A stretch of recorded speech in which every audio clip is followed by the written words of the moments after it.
एक लड़का था दीवाना सा, एक लड़की पे वो मरता था। मैं उम्मीद करता हूं जेनेटिक्स के ये सिंबल आपको समझ में आ रहे होंगे। मकसद है एनसीईआरटी आपको याद हो जानी चाहिए। समझो बेटा, एक लड़का था दीवाना सा, एक लड़की पे वो मरता था, यानी कि नॉर्मल सेक्सुअल बिहेवियर।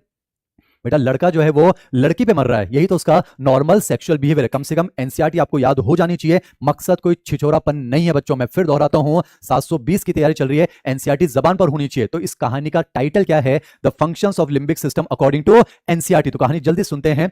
एक लड़का था दीवाना सा, एक लड़की पे वो मरता था, यानी कि नॉर्मल सेक्सुअल बिहेवियर। नजरें झुका के शर्मा के गलियों से गुजरता था। मैं कोई शाहरुख खान नहीं हूं, मैं आपको एमजे स्टार हूं, पढ़ाने की कोशिश कर रहा हूं, समझें। एक लड़का था दीवाना सा, एक लड़की पे वो मरता था, नॉर्मल सेक्सुअल बिहेवियर।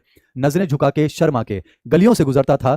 जब भी लड़की को देखा करता था खुश हुआ करता था। प्लेजर, एनसीईआरटी याद होनी चाहिए। कुछ कहना था शायद उसको, जाने किससे डरता था? डर यानी कि फियर। बच्चों मुस्कुराहट तो आ रही है पर उसको सिलेक्शन वाली मुस्कुराहट में बदलने की कोशिश कर रहे हैं। सुने, एक लड़का था दीवाना सा, एक लड़की पे वो मरता था, नॉर्मल सेक्सुअल बिहेवियर।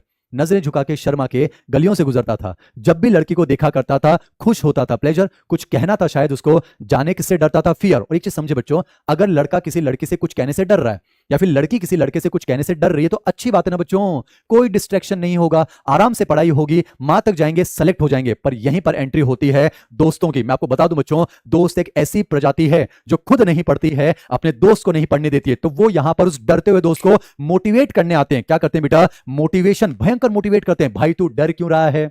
तो दिल खोल कर जो है भाभी को प्रपोज कर, बोलने का तरीका देखिए, भयंकर तरीके से मोटिवेट कर देते हैं। लड़का मोटिवेट हो जाता है, दिल की बात सुना देता है और कमाल की बात देखिए, प्रपोजल एक्सेप्ट हो गया। तो अब उस जीवन में जो बेरंग जीवन चल रहा था उसमें रोमांच आ जाता है, एक्साइटमेंट। पर मैं आपको सच बता रहा हूं बच्चों, उस लड़के के प्यार को किसी की नजर लग गई है। वो लड़की जो है बेवफा निकली है। लड़कियों को गलत नहीं लेना है, कहानी में आप किरदार बदल सकते हैं। हाँ बच्चों, लड़की बेवफा निकली और जैसे ये बात लड़के को पता चली वो तो आग बबूला हो गया, भयंकर गुस्सा आया है, रेज हो गया है। समझो, उसने रिश्ता तोड़ दिया, कहानी खत्म। फालतू में एक्स्ट्रा क्यों घसीटेंगे?